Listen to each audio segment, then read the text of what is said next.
Tidak semua orang bertahan karena terpaksa. Sebagian memilih menunggu karena merasa layak diperjuangkan. Episode ini bukan tentang mendekat, melainkan tentang memilih untuk tetap tinggal. Subscribe agar kamu tidak tertinggal kelanjutan kisah cinta yang datang terlambat. Menunggu adalah kata yang dulu paling ingin dihindari Raka. Ia tumbuh sebagai seseorang yang terbiasa bergerak cepat, mengambil keputusan, menyelesaikan hal-hal sebelum sempat menjadi rumit. Dalam hidupnya, menunggu seringkali berarti kalah. Berdiam berarti kehilangan kendali. Namun pagi ini, ia duduk diam di ruang tamu, memandangi pintu kamar Alia yang tertutup setengah. Dan untuk pertama kalinya, ia tidak merasa lemah karena menunggu. Ia justru merasa memilih. Alia bangun dengan perasaan asing. Tidak ada panik, tidak ada dorongan untuk segera menjauh. Yang ada hanyalah kelelahan yang lembut, seperti seseorang yang terlalu lama melawan arus, dan akhirnya membiarkan dirinya mengapung. Ia membuka pintu kamar perlahan. Raka tidak ada di sana. Namun pintu kamarnya terbuka, tirai jendela tersibak sedikit, membiarkan cahaya pagi masuk. Di meja kecil kamar Alia,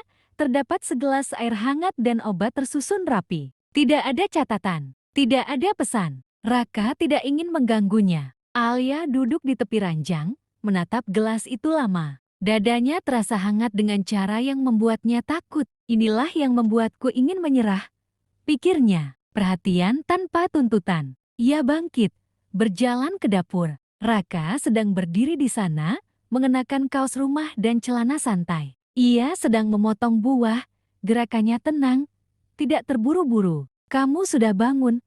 tanyanya sambil menoleh. Alia mengangguk. "Yah, tidak ada canggung, tidak ada basa-basi. Hanya dua orang yang berdiri di ruang yang sama, dengan kesadaran penuh akan jarak yang masih ada, dan pilihan untuk tidak memaksanya hilang. Aku buatkan sarapan ringan," kata Raka. "Kalau kamu belum lapar, tidak apa-apa." Alia menatapnya sejenak. "Aku lapar." Raka tersenyum kecil, tidak lebar, tidak berlebihan. Senyum orang yang tidak ingin merusak momen. Mereka makan bersama, tidak berhadapan, melainkan berdampingan. Jarak satu kursi, aman. Alia menyuap perlahan. Raka tidak menatapnya terus-menerus. Ia memberinya ruang, dan itu justru terasa lebih dekat dari sebelumnya. "Aku izin cuti hari ini," kata Raka pelan. Alia berhenti menyuap. "Kenapa?" "Tidak ada alasan khusus," jawab Raka jujur. "Aku hanya ingin di rumah." Alia menunduk. Ia tahu maksud kalimat itu, dan untuk pertama kalinya, ia tidak menolaknya. Hari itu berjalan lambat, tidak ada rencana, tidak ada agenda. Alia duduk di ruang tamu membaca buku. Raka membersihkan halaman belakang, memperbaiki engsel pintu yang berdecit sejak lama. Mereka tidak saling menunggu. Mereka hanya ada. Sesekali Alia melirik ke arah Raka dari balik jendela, melihatnya bekerja tanpa tergesa, melihat caranya menyeka keringat, lalu kembali melanjutkan. Dia benar-benar tidak menuntut apapun, pikir Alia. Dan itulah yang membuat dadanya terasa sesak. Sore menjelang, hujan turun tipis. Raka masuk ke dalam, mengganti pakaian. Alia menutup bukunya dan berdiri. "Aku mau buat teh," katanya. "Aku bantu," jawab Raka otomatis, lalu berhenti. "Atau, aku tunggu di sini." Alia tersenyum kecil. "Bantu saja." Itu pertama kalinya Alia mengizinkan Raka mendekat lagi. Mereka berdiri berdampingan di dapur, tidak bersentuhan. Namun keberadaan itu terasa jelas, hangat, aman. "Alia," kata Raka pelan, seolah takut mengusik. Aku tidak ingin kamu merasa dikejar." Alia menatap teko yang mendidih. "Aku tahu. Aku juga tidak ingin kamu merasa sendirian," kata Raka lagi. Alia mematikan kompor. Ia menoleh. "Kamu menunggu?" tanyanya. Raka mengangguk. "Iya, karena aku mau, bukan karena aku berharap imbalan." Kata-kata itu menembus Alia dengan cara yang tidak bisa ia tangkal. Ia membawa cangkir ke meja. "Duduk." Raka mengikutinya. "Aku takut," Alia berkata akhirnya. Suaranya pelan, tapi tidak ragu. "Takut kalau aku membuka hatiku, dan kamu belum siap lanjutnya." Raka menatapnya dengan tenang. "Aku mungkin belum tahu bentuk akhirnya seperti apa, tapi aku tahu satu hal, aku tidak ingin pergi." Alia menggenggam cangkirnya. Aku tidak ingin diselamatkan. Aku tidak datang untuk menyelamatkan, jawab Raka. Aku datang untuk tinggal, kalau kamu izinkan. Diam. Hujan terdengar di luar. Waktu terasa berhenti. Aku tidak bisa menjanjikan apapun, kata Alia lirih. Raka tersenyum kecil. Aku juga tidak meminta. Malam datang tanpa ketegangan. Mereka makan malam sederhana, menonton berita tanpa benar-benar memperhatikan. Duduk dengan jarak yang sama,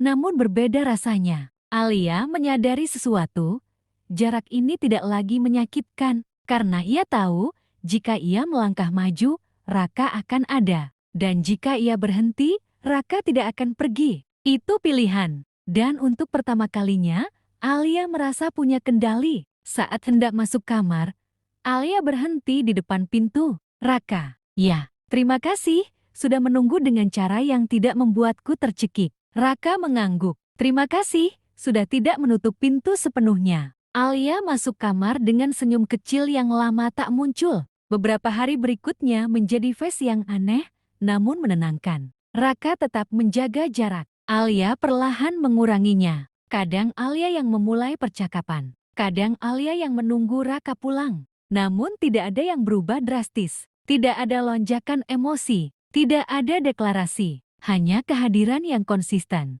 Suatu malam, Raka pulang lebih larut dari biasanya. Alia sudah di ruang tamu, menonton sesuatu di laptop. Kamu belum tidur? Tanya Raka. Aku menunggumu, jawab Alia tanpa berpikir. Kata itu menggantung di udara. Raka menatapnya. Kamu yakin? Alia mengangguk. Ya, itu bukan kebiasaan. Itu pilihan. Mereka duduk berdampingan. Bahu mereka hampir bersentuhan namun tidak ada yang bergerak. Alia, kata Raka pelan. Kalau suatu hari nanti kamu memutuskan mundur, aku akan menghormatinya. Alia menelan ludah. Dan kalau aku melangkah, Raka menoleh. Tatapannya jujur. Aku akan berjalan bersamamu. Alia memejamkan mata. Air mata jatuh bukan karena sedih, melainkan karena akhirnya ia merasa aman untuk merasakannya. Malam itu, Alia tidak menutup pintu kamarnya sama sekali. Raka tidak masuk, tidak mengetuk, tidak mendekat. Ia hanya memastikan lampu teras menyala dan rumah terkunci. Menunggu dengan penuh kesadaran. Di rumah itu, sesuatu berubah arah. Bukan dari jauh ke dekat, melainkan dari ragu ke pilihan. Dan cinta yang selama ini datang terlambat, akhirnya diberi ruang untuk menunggu bersama. Terima kasih sudah meluangkan waktu untuk mendengarkan cerita ini. Semoga kisah Alia dan Raka bisa menemani hatimu malam ini. Sampai bertemu di episode berikutnya. Di Cinta yang Datang Terlambat. Jangan lupa subscribe agar kamu tidak tertinggal episode selanjutnya.